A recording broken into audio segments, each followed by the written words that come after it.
Okay, you're 28 right now, and then you're like, you did Morning Brew for a little bit. It's like, okay, it's time for me to become executive chairman. So walk us through that thought process and walk us through kind of what you're working on now.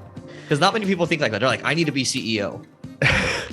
Yeah, well, to be totally honest with you, I definitely wasn't in my head like, oh, I have to be executive chairman. What basically happened was we got to the point in the business where I would say the role of the CEO really changed, right? Like I think you've seen these Y Combinator articles about the stages of business and the different forms of CEO. And I would say the early stage CEO, they have one job, which is to find product market fit.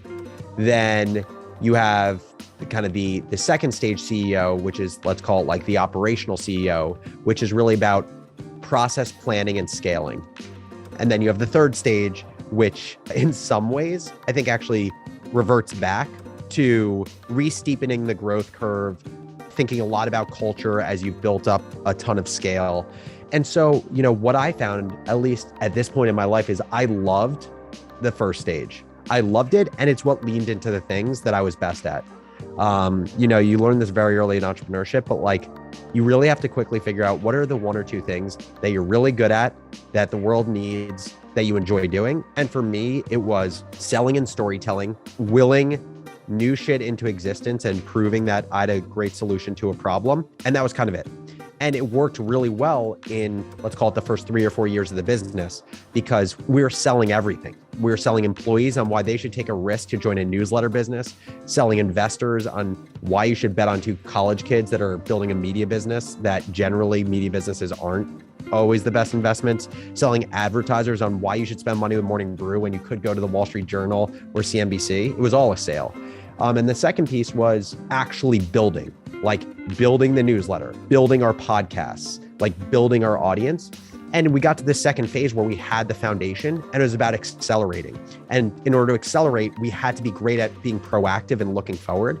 And to be honest, that was the combination of things that did not leverage my best skills and the things I didn't love most. So my co-founder, Austin, moved into the CEO role because that is his shit. That is what he is exceptional at. He's a great operator. And so I moved into the executive chairman role.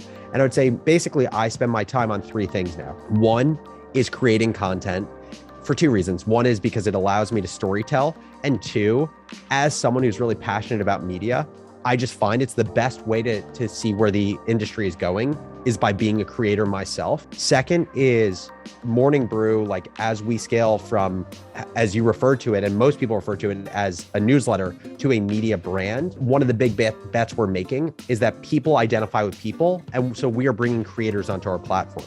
And that is a new type of sale. And so I'm spending a lot of time on that sale, convincing creators why they should join Morning Brew.